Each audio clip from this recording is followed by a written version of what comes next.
Go. Morning, everyone. Today we're going to cover the Keller Williams Greater Metropolitan Colleen Miklas team cover sheet. This sheet is just for our team only. This is not for the Market Center, but it's just for our team only.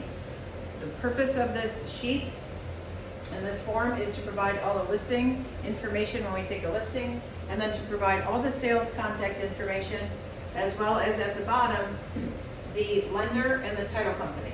So let's say you're out on the road selling a house and, oh my gosh, I forget, you have 8 deals in escrow and I forgot who the lender is on 123 Main Street. You can just go to .loop right on your phone, pull up the cover sheet, and all the information is there. You also could look at your people as well, but I always like to reference this sheet. So I'm going to start with a listing. You have a new listing.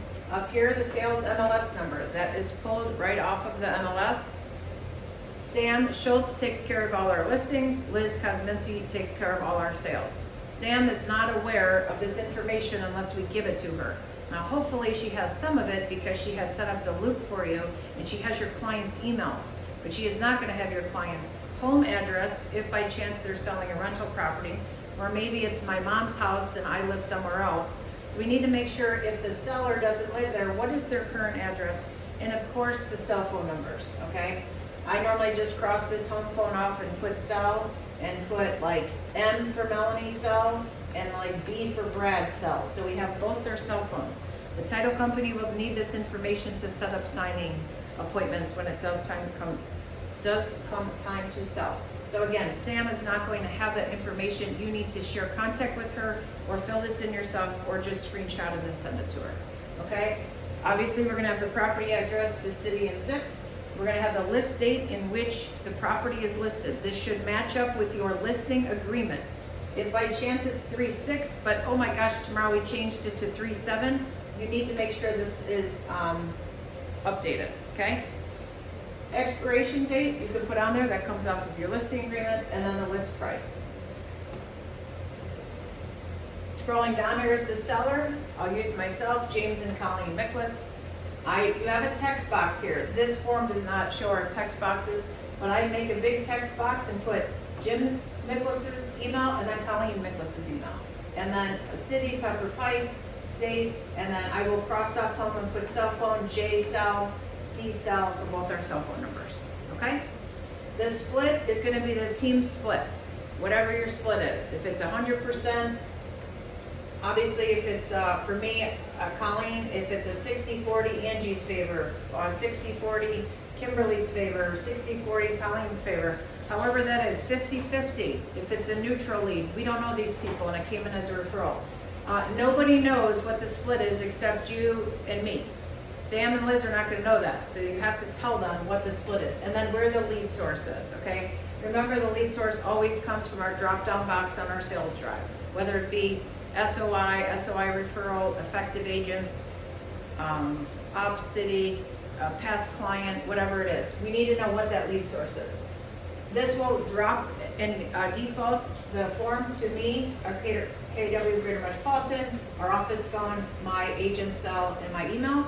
And then obviously there will be a slash here and your name put on as a team agent because you are going to be on this form if it's a co-broke listing, excuse me, a co-list, not a co-broke.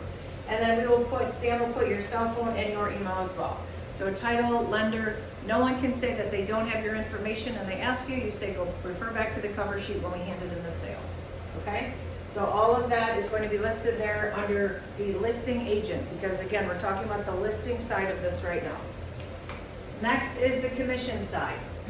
The list side and the sell side. You need to reference and make sure this matches up with your listing agreement.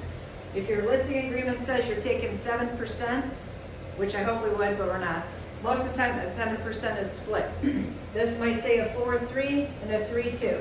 Maybe this says 7% minus the 3-2. Then you're still offering this 3-2 on the other side. If you have questions, call me, call any of the team agents if this is your listing.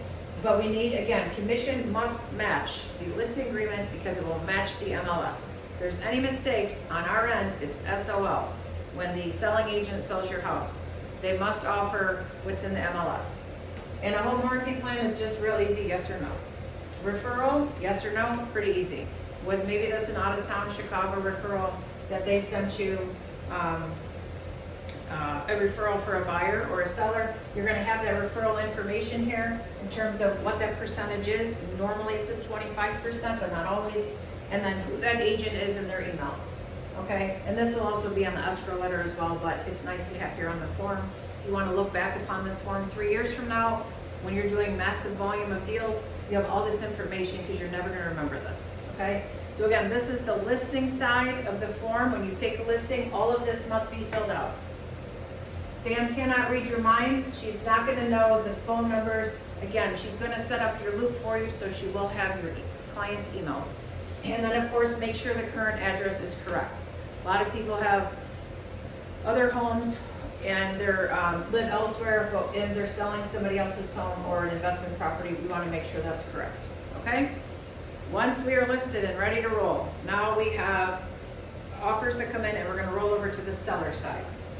This is where Liz is gonna come in because Liz handles our sales once they are sold. All of this is always gonna be already filled in the loop, and Liz will see it in your loop, okay? Now a sales folder is gonna be opened in your loop, and this cover letter gets scrolled right up to the front, or excuse me, to the top. And now we have a contract date. The contract date is the last person who signs the contract. So if everyone signed the contract, but oh, Mr. Buyer can't sign it till tomorrow, then that is the contract date. And that's when your timeline starts after the contract date. So make sure the contract date is in there, and then the close date, when you'll be transferring on the house. That's on page 2 at the top of the purchase agreement. Sales price, obvious, what's the sales price? And what's your commission based on? Normally it's the sales price, but not always. But make sure it should say for the majority of the time, the sales price. Why would it be any different, Colleen? Back in the day when you would sell, let's say a house for 200 grand, and the seller was paying closing costs for you, they would say, I'm only paying commission on the net price of the purchase price. So let's say the seller was paying $3,000 to cover the buyer's closing costs. Well, really the house is $197, and the sellers would say, I'm only paying commission on $197 and not $200. Okay, we're in a market right now in the year 2024 where this is not an issue, but if it is an issue, you can come see me about that. But right now, this will just say, this commission is based on this price, okay? Earnest money just gets pulled right off of the purchase agreement, as well as who it's being held by.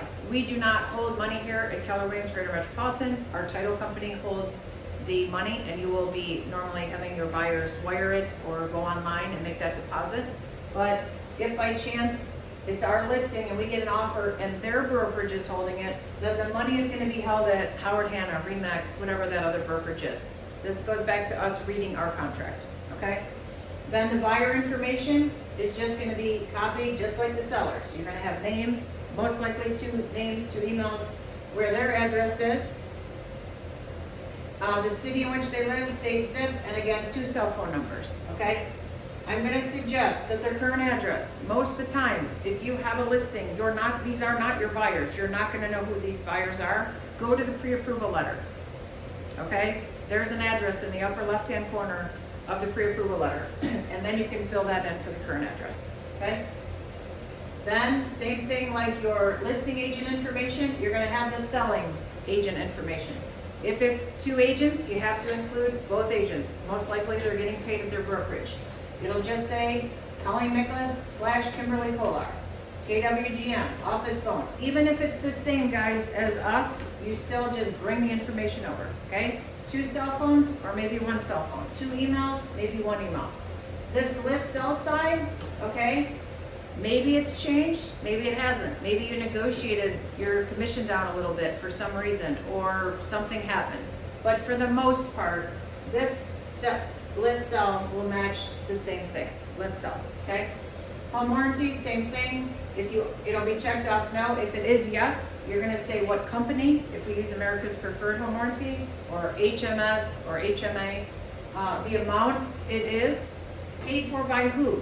The buyer, the seller, or at times, us agents have paid for it, between 2 agents. So make sure you know, and that's reading your contract. Who the lender is, if you have a bank involved. If your buyer is paying cash, this will just say NA/cash, because we don't have a lender, okay?